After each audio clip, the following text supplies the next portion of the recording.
আমরা মানুষকে মানুষ হিসেবে কনসিডার করি না। দেখলেই বলি কোন দল করেন, দেখলেই বলি কোন পীরের মুরিদ, দেখলেই বলি কোন দল করেন। না না, সবার আগে পরিচয় হচ্ছে আমরা সবাই মানুষ।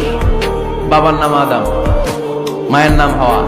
আর আমাদের মধ্যে সবচেয়ে বড় পরিচয় হচ্ছে আমরা মুসলিম। এখানে আমি মুসলিম ছাড়া আর কাউকে দেখতে পাচ্ছি না, সব মুসলিম।